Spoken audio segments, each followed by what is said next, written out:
Bonjour, deuxième séance sur la Deuxième Guerre mondiale, après l'introduction où nous avions vu le déroulement des principaux faits. Alors vous vous rappelez, on avait vu que dans la première partie, 1939-1942, il y avait donc les victoires de l'Axe, Allemagne, Italie, Japon.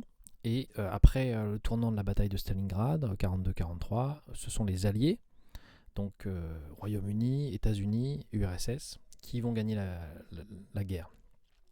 Et ce qui nous intéresse aujourd'hui dans notre première grande partie du chapitre, c'est la bataille de Stalingrad, non pas d'un point de vue factuel, mais pour montrer, et c'est la problématique de ce chapitre, en quoi cette Deuxième Guerre mondiale elle est différente de la Première Guerre mondiale. On va voir que c'est ce qu'on appelle une guerre d'anéantissement. Pour dire autrement, c'est une guerre où la propagande joue un rôle énorme et où les soldats vont être manipulés par les dictatures totalitaires au point qu'il y aura des actes commis, des crimes de guerre, des violences bien supérieures à tout ce qui avait existé auparavant.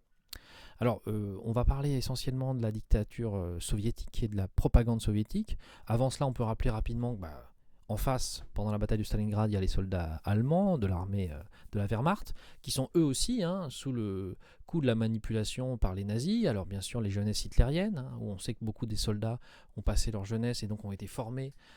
On leur a appris qu'ils étaient une race supérieure et que donc il fallait éventuellement éliminer les êtres inférieurs, par exemple les Slaves. Et puis on va les stimuler pendant toute la guerre avec les outils habituels de la propagande, les affiches, le cinéma, l'école pour les plus jeunes, et bien sûr et les médias, radio, qui permettra donc de les stimuler à la violence et à l'élimination des opposants. Donc à ce concept de guerre d'anéantissement. Et bien sûr, ça fonctionne puisque vous savez qu'en 1941, lors de l'opération Barbarossa, l'armée allemande va envers une grande partie de l'URSS. Et puis, on se retrouve à l'été 1942 face à Stalingrad où les Allemands essayent de s'emparer des réserves pétrolières qui arrivent par la mer Caspienne. Le film que nous allons étudier comme exemple se passe donc à partir de ce moment-là, juillet 42, au moment où les Allemands arrivent devant la ville de Stalingrad, et ils vont essayer d'envahir toute la rive nord, alors que les renforts soviétiques arrivent par la rive sud, ce qu'on verra d'ailleurs dans les scènes extraites. Donc, si on résume déjà, sur cette bataille de Stalingrad, août 42, février 43, les Allemands veulent s'emparer du pétrole, et ils pensent gagner facilement. Et là où on va voir, c'est que par la propagande, par cette manipulation incroyable, le pouvoir soviétique va réussir à faire à ses soldats des choses qu'on n'aurait pas pu penser possibles alors que la situation semblait désespérée. Donc c'est notre exemple d'aujourd'hui, la propagande soviétique au service d'une victoire inespérée. Alors pour ce travail, on va utiliser des extraits d'un film de Jean-Jacques Hano, Stalingrad, des courts extraits, et vous allez essayer sur votre cahier à la suite de noter au fur et à mesure des images les éléments de propagande. Alors bien sûr, vous pourrez essayer de trouver le film en entier, de l'acheter, pourquoi pas, ou de le consulter sur des médias où il est disponible. Et puis nous, on va faire un petit résumé de tout ça. On ne va pas regarder les extraits en entier sur la vidéo, bien sûr. Premier extrait très court, avec toujours cette question, quels sont les éléments, donc je lance la vidéo, quels sont les éléments de propagande qui apparaissent. Alors dans le premier extrait, je vais aller très vite, on voit des soldats qui vont embarquer dans un train, et ces soldats sont accueillis par des officiers politiques qui leur parlent, et on voit des éléments de la propagande très clairs, par exemple l'étoile rouge sur le train, les drapeaux rouges, le speaker qui parle de l'armée rouge. Et donc tout de suite, si vous voulez, on voit que le soldat il est embrigadé dans une notion il fait partie d'un groupe communiste. Ils ont tous sur leurs uniformes le marteau et la faucille. Et donc on leur répète que le glorieux camarade Staline va les mener à la victoire de l'armée rouge.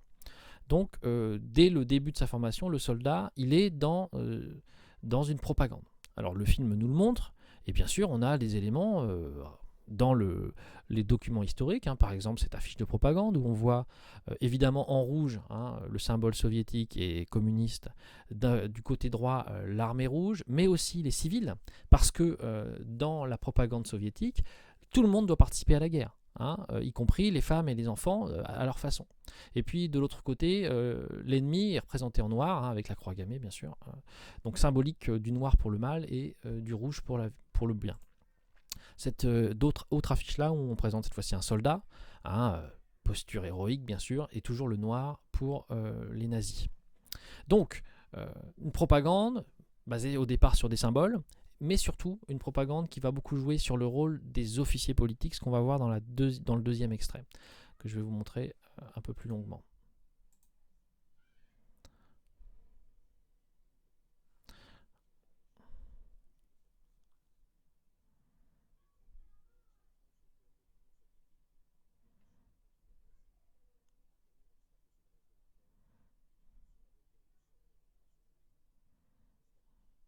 Alors bien sûr, des éléments. Donc là, ils arrivent et ce qui m'intéresse, c'est de vous faire écouter le discours des officiers.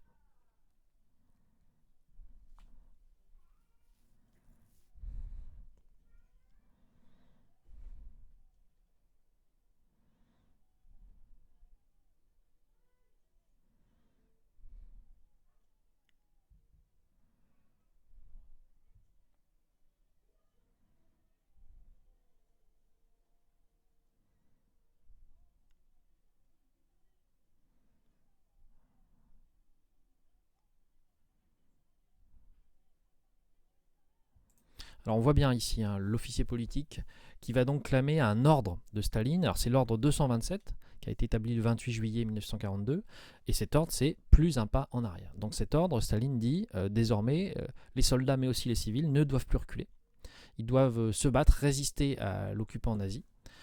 Par tous les moyens possibles, et l'armée et le pouvoir se donnent le droit d'exécuter les traîtres, ceux qui reculeraient. Donc c'est vraiment un élément important de la propagande, et on voit aussi au passage comment ces soldats sont manipulés. Ça veut dire que non seulement on leur répète qu'ils doivent servir Staline et l'armée rouge, et aussi on les contraint. Ça veut dire qu'ils sont enfermés dans le train. Quand ils débarquent, ils sont poussés par les officiers politiques qui sont là en permanence en train de répéter avec leur mégaphone les ordres de Staline. Donc si vous voulez, ces soldats-là, ils sont sous une pression de propagande importante. Cet ordre 227, on le retrouvera dans les affiches aussi, sous toutes sortes de formes de propagande. Et il aura une conséquence incroyable, c'est que d'une part, il va provoquer énormément de morts, puisque tous ceux qui vont reculer vont être assassinés, mais il va aussi pousser les soldats à la victoire. Il va les motiver, puisqu'ils ont l'impression d'être guidés. C'est ce qu'on va voir dans la scène suivante, où on voit un autre élément de propagande aussi, un autre élément de propagande à travers cette deuxième scène.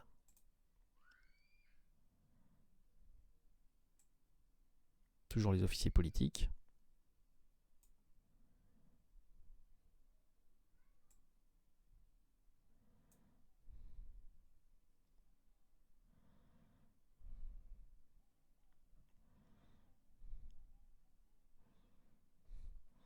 Alors, encore une fois, élément de propagande, donc des lettres de mères qui disent qu'il faut que son fils meure pour la patrie, alors que toute sa famille est déjà morte. Lettre qui est peut-être fausse, mais qui ne l'est peut-être pas, parce qu'après tout, la propagande était telle qu'on en arrivait à croire des choses incroyables, et qui va en tout cas motiver les soldats, en tout cas les motiver, et en même temps, ils sont sous la crainte de la sanction. Donc tout ça fait qu'ils sont de toute façon allés au combat. La scène suivante, toujours au début du film, nous montre un autre élément assez étonnant à propos de l'équipement des soldats.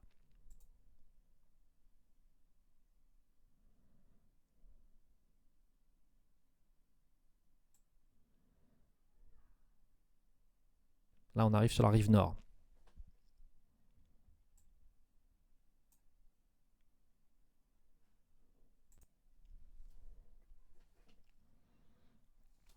Toujours le rôle des officiers politiques.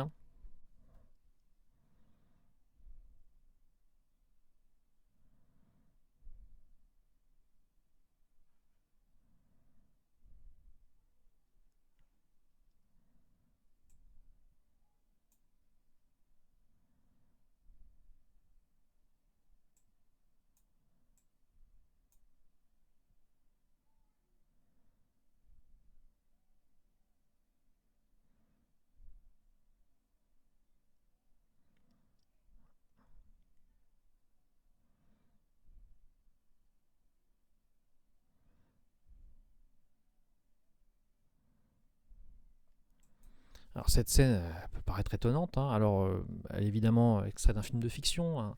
Mais on sait que de deux choses l'une, du part Staline avait beaucoup de problèmes d'organisation militaire, hein. On se souvient qu'en 37-38, lors des procès de Moscou, il avait fait exécuter beaucoup d'officiers.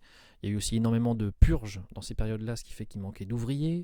Et donc il a du mal à préparer la guerre. C'est pour ça d'ailleurs qu'en 39, il a fait le pacte de non-agression, hein.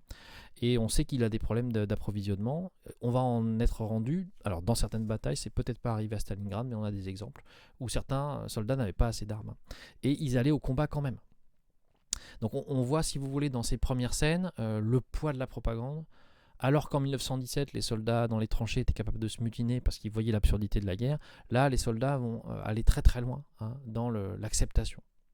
Donc si on voit un premier résumé, hein, les soviétiques sont manipulés par la propagande de Staline. L'ordre 227 de juillet 42 interdit tout pas en arrière, plus un pas en arrière, hein, on retrouve ça partout dans les discours.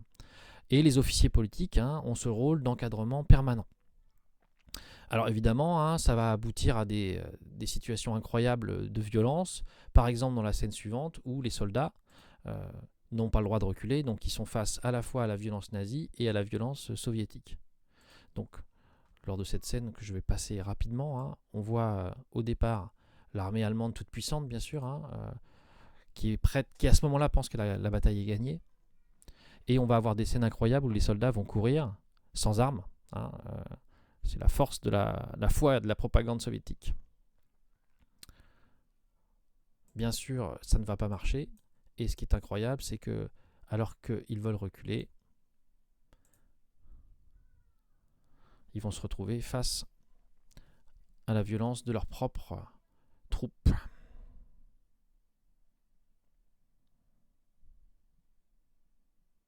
Je passe.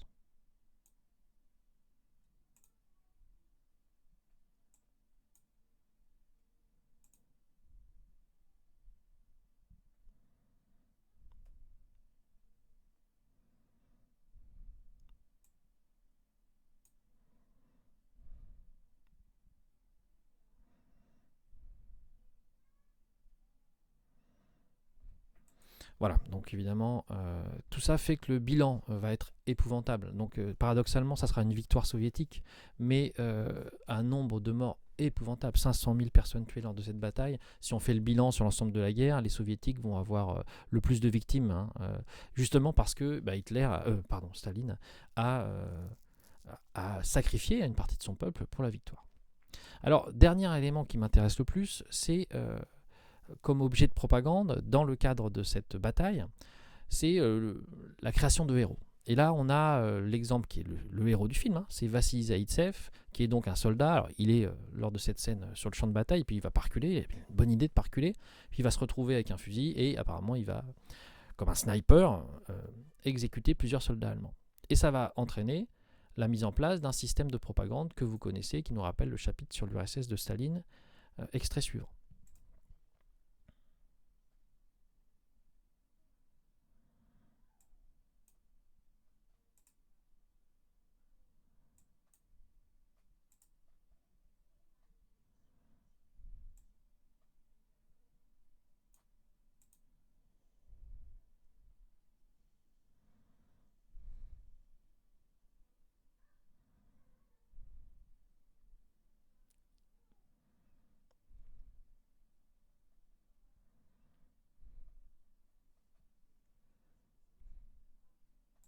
Alors, création d'un fanzine, hein, et puis dans une deuxième scène où on va voir que le pouvoir va s'emparer de la situation et va donner plus de poids à cet héroïsme, et donc Zaïtsev va devenir le héros du journal national, hein, va être diffusé, y compris jusqu'au niveau de Moscou. Hein. Et ce personnage, hein, bien sûr, que l'on voit ici, interprété par Jude Law, a existé, hein. Vassili Zaïtsev, hein, qui a été le héros de la bataille de Stalingrad, qui deviendra ensuite capitaine, qui sera un héros de l'Union soviétique, hein, avec de nombreuses médailles. Voilà, donc si on résume, bataille décisive, elle est basée sur la propagande de l'héroïsme, hein. Ce Vassili Zaïtsev nous rappelle sans doute Andrei Stakhanov, hein, qui était le héros des ouvriers. Hitler, lui, de son côté, s'épuise, puisque la résistance soviétique inattendue va entraîner, avec l'hiver aidant, la défaite de l'armée allemande. Et ensuite, la contre-offensive de Staline va entraîner l'affaiblissement. Donc, vous savez que l'armée allemande sera encerclée à Stalingrad et qu'ensuite, on l'avait vu dans le cours précédent, la contre-offensive permettra d'encercler l'Allemagne avec l'arrivée des Américains par l'ouest. Et donc, cet exemple de la bataille de Stalingrad, c'est l'exemple, si vous voulez, de la victoire de la propagande dans la guerre. C'est ça que je veux que vous reteniez, et ce concept de guerre d'anéantissement. Alors, la dernière partie de votre travail sera à faire chez vous, à partir d'une petite application que vous aurez en lien sur le Pronote, que je vais vous présenter maintenant.